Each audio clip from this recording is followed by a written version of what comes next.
Olá, amadinhos! Olha só os livros aí, ó, dando uma passada.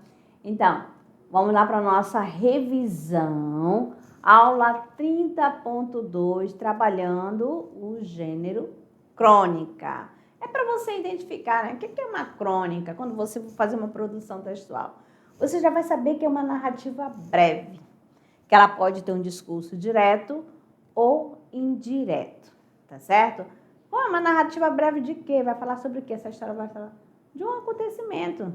Você vai escolher um fato sobre a política, sobre a educação, sobre a questão da saúde, ou algo que você presenciou num show. É uma narrativa breve, tá certo? Linguagem simples. Então, vamos lá? Aula 30.2. Então, nós temos aqui crônica, é um gênero textual muito presente em jornais e revistas. Quais são os assuntos abordados? Sempre voltados aqui ao dia a dia, do que da sua cidade, da sua comunidade, tá certo? Então, aqui tem uma imagem, né, do jornal, para lembrar que é um texto de gênero jornalístico. Então, nós temos aqui o seguinte, né, a crônica, tipo textual, vai ser narrativo, porque ele vai contar a história. Mesmo porque lá vai estar presente os elementos da narrativa. Que pode acontecer? Personagem e um enredo, né? O que mais? Pode aparecer também narrador. O que mais? Na primeira ou na terceira pessoa. O espaço, onde que vai acontecer essa história, né? E o tempo. Então, acontecimento corriqueiro do dia a dia, produzido para meios de comunicação, conectado ao contexto em que são produzidas, texto curto, vida curta. Quais são as principais características? Então, já sabe, narrativa curta, linguagem simples e coloquial, poucos personagens, se houver, espaço reduzido, acontecimento do cotidiano. Simples assim. Então, no texto, com enredo, foco narrativo, personagem, tempo e espaço. Então, nós temos aqui as principais características da crônica. Quais são os tipos de crônica? Nós temos a crônica jornalística, crônica histórica, crônica argumentativa, crônica humorística e crônica narrativa. E tem também a crônica o quê? Reflexiva, né? Aí a crônica filosófica, que vai trazer algo que vai levar você a fazer vários questionamentos, a fazer uma reflexão, tá certo? Algumas serão o quê? Muito subjetiva, vai fazer uso, né, daqueles recursos expressivos, fazendo uso das figuras de linguagem. Aí você vai lendo, vai fazendo aquela reflexão em cima, tá certo? Então, amados, nós ficamos por aqui com a nossa revisão. Então, crônica, crônica relacionada a tempo, tem uma narrativa breve, né, curta, e sempre aqui, passando algo do dia a dia, tá bom? E quando você vai fazendo essa leitura, eu estou no ônibus, opa, não tem nada, pego um jornal, pego uma revista, lá tem uma crônica. Aí você vai passando um filme na sua mente, tá bom? Então, muito obrigada, até daqui a pouquinho com as atividades.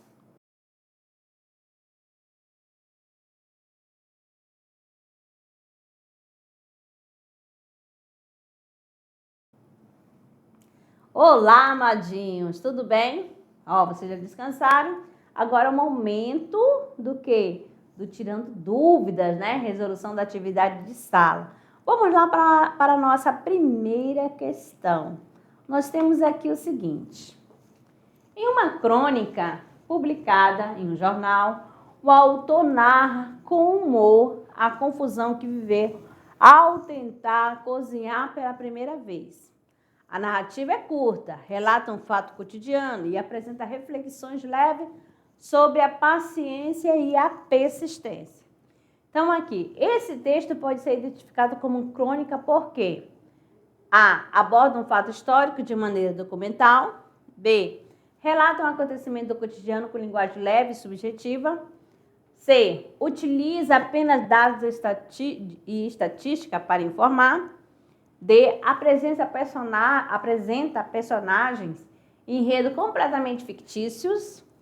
E. Busca instruir o leitor com orientações técnicas. Então por que, né, essa questão da crônica? A narrativa é curta, né, relata um fato cotidiano e apresenta reflexões leves sobre paciência e persistência. Contando a história, né, que no momento que ele tentou cozinhar pela primeira vez. Então, qual seria a alternativa? A, B, C, D ou E? Nós temos aqui a letra B, né, que relata o acontecimento do cotidiano com linguagem leve e subjetiva. Então, a crônica retrata fatos cotidianos com linguagem leve, muitas vezes subjetiva, e toques de humor ou reflexão. Então, por isso, alternativa letra B. Próxima, nós temos aqui a 2. Uma crônica descreve a cena de um homem esperando o ônibus em um dia de chuva. O autor aproveita o episódio para refletir sobre como as pessoas, mesmo próximas fisicamente, raramente interagem. Isso já foi falado, né? Esse tipo de texto se aproxima do gênero crônica por quê? Letra A. Retrata acontecimentos corriqueiros e convida o leitor à reflexão. B. Apresenta uma narrativa longa e detalhada sobre guerras e conflitos. C. Fornece instruções objetivas sobre como se comportar na rua. D. Baseia-se apenas em dados estatísticos. E utiliza linguagem técnica e formal para transmitir informações. Então, vamos lá. Uma crônica vai descrever a cena de um homem esperando o ônibus em um dia de chuva. O autor aproveita o episódio para refletir sobre como as pessoas, mesmas fisicamente, raramente interagem. Qual o gênero, né? De crônica. E por quê? A, B, C, D ou E. Aqui, a retrata, né, acontecimentos corriqueiros e convida o leitor à reflexão. Então, a cena simples, espera do ônibus, é usada para refletir sobre a vida. Característica típica da crônica, narrar acontecimentos comuns e provocar reflexão. Então, esse aqui, por isso que é a alternativa, né, A. Terceira questão. De homem para homem. Então, vamos lá. Ateu. Ateu não, agnóstico. Pois eu te dou 500 pratas se você me disser o que quer dizer essa palavra. Ora, para começar, você não tem 500 pratas. Eu estou conversando a sério e você me vem com molecagem. Acho que Deus é uma coisa, os padres outra. O ranço das sacristias me enoja. Tenho horror ao bafo clerical dos confessionários. O bem que a confissão pode nos fazer é o de uma catarse. Um extravasamento que a psicanálise também faz. E com mais sucesso. Estou mesmo com vontade de me especializar em psiquiatria. Só mesmo um doido te procuraria. Mauro não pôde deixar de rir. Eduardo acrescentou. Você vai ter de se curar para depois curar os outros. É isso mesmo, concordou o outro sério. Estou exatamente preocupado com o meu próprio caso. Já iniciei o que eu chamo de a minha libertação. O que eu chamo de sua imbecilização, vista pela sua, que já é completa. O que eu chamo de libertação é a possibilidade de me afirmar integralmente como homem. O homem é que interessa. Se Deus existe, posso vir a me entender com ele, mas há de ser um homem, há de ser de homem para homem. Isso aqui, texto de Fernando Sabino. O texto de Fernando Sabino apresenta características do seguinte gênero textual. Então, nós temos aqui poema, conto, ensaio, fábula ou crônica. Muito fácil, né? A gente está estudando sobre o quê? Crônica, né? Então, o texto apresenta características do gênero textual crônica, situado entre o jornalismo e a literatura. A crônica alimenta-se de acontecimentos diários, como sugere o diálogo entre os personagens de Fernando Sabino, né? Além dos acontecimentos diários, também consta na crônica elementos como ficção, fantasia e criticismo. A próxima, a quarta. Aqui já constou no Enem, o Enem de 2016. Bons dias. Então, de Machado de Assis. Ó doce, ó longa, inexprimível melancolia dos jornais velhos. Conhece-se um homem diante de um deles. Pessoa que não sentia alguma coisa ao ler folhas de meio século. Bem pode crer que não terá nunca uma das mais profundas sensações da vida, igual ou quase igual a que dá à vista das ruínas de uma civilização. Não é a saudade piegas, mas a recomposição do instinto, a revivência do passado. O jornal impresso é parte integrante do que hoje se compreende por tecnologias de informação e comunicação. Nesse texto, o jornal é reconhecido como o objeto de devoção pessoal, elemento de afirmação da cultura, C, instrumento de reconstrução da memória, D, ferramenta de investigação do ser humano, E, veículo de produção de fatos da realidade. Então, esse jornal é reconhecido como A, B, C, D ou E. Nós temos aqui, o instrumento de reconstrução da memória. Beleza? Terminamos quatro atividades. Vamos para esse momento aqui que é o decolando para o futuro. Beleza? Momento de treino, né? Então, nós temos aqui Balé do Pato e outras crônicas. Menino de cidade, papai, você deixa eu ter um cachorro no meu sítio? Deixo. E um porquinho da Índia? E ariranha? E macaco e 4 cabritos? E 220 pombas? E um boi? E vaca? E rinoceronte? Rinoceronte não pode. Tá bem. Mas cavalo pode? Não pode.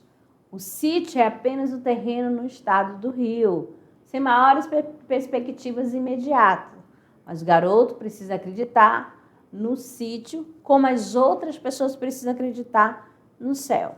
O céu dele é exatamente o da festa folclórica, a bicharada toda e ele, que nasceu no Rio e vive nesta cidade sem animais. Nessa crônica, a repetição de estrutura sintática, além de fazer o texto progredir, ainda contribui para a construção de seu sentido. Então, na letra A, nós temos demarcando o diálogo desenvolvido entre o pai e o menino criado na cidade. B, opondo a cidade sem animais a um sítio habitado por várias espécies diferentes. C, revelando a ansiedade do menino em relação aos bichos que poderia ter em seu sítio. D, pondo em foco os animais como temática central da história narrada, essa prosa ficcional, e indicando a falta de ânimo do pai, sem maiores perspectivas futuras em relação ao terreno. A, B, C, D ou E, nós temos aqui, né, o texto que você pode fazer a leitura, a segunda leitura, né, e já que vocês já viram as alternativas, e escolher apenas uma. Vamos lá. A letra C, revelando a ansiedade do menino. Por que fala da questão? Ele faz vários questionamentos. Ele pode ter rinoceronte? Não, não pode. Pode ter um pato? Pode. Ele vai dando essa sequência, né? Então, várias perguntas, né? Várias interrogações. Então, aqui nós temos o seguinte, revelando a ansiedade do menino em relação aos bichos que poderia ter em seu sítio. Agora, o nosso momento é o clube de leitura. No nosso clube de leitura, já está chegando o grande dia, né, da nossa roda de conversa. Vocês já estão preparando, né, o espaço, o ambiente de vocês, conforme a sua realidade, tá certo? Já sabe que conta a história de uma adolescente. Vocês são adolescentes. Então, eu tenho certeza que essa roda de conversa vai fluir, tá bom? Eu aí queria estar aí presente para ouvir a história de cada um. Mas não é possível. Então, a oportunidade de vocês, esse momento, né, da roda de conversa, desse momento literário, né? Escolhe lá o fragmento que gostou e vai relatando, tá certo? Vai dialogando com o seu professor e com seus colegas também, tá bom? Então, temos lá, Na Marca de uma Lágrima, que foi publicada em 1985 pela editora Moderna. Isso você já sabe. Quem é o autor, né? Pedro Bandeira. Então, aí você já vai perceber que é uma obra infanto-juvenil. Essa fase aqui que vocês estão, tá? Isabel, Rosana, Fernanda, alguns professores. Lá pelo meio aconteceu o quê? Morreu alguém. Quem foi essa pessoa que morreu? E quem, né? Quem ficou de testemunha? Você já sabe, né, a história. Então, aqui a marca de uma lágrima. Tá bom? Tem várias temáticas que podem ser desenvolvidas nesta obra. A questão do bullying. Exatamente, porque ela se sentia feia. Então, esse livro vai servir também como uma autoajuda, principalmente quando você aí começar a debater, dialogar sobre essa temática. Não quero falar sobre bullying, eu quero falar sobre a resiliência, eu quero falar sobre essa questão da força, do companheirismo, da parceria, da amizade. Então, fica aí com vocês, certinho? E vamos para a nossa mensagem do dia. Nós temos aqui, ler e beber e comer. O espírito que não lê emagrece, como um corpo que não come. Então, Victor Hugo, tá bom? Então, ler é beber e comer. O espírito que não lê emagrece como um corpo que não come. Você concorda com essa citação de Victor Hugo? Por quê? O que isso quer dizer, né? Então, deixa essa mensagem aqui para esse momento vocês refletirem e debaterem, certinho? Então, amados, muito obrigada pela companhia de vocês e até a próxima aula.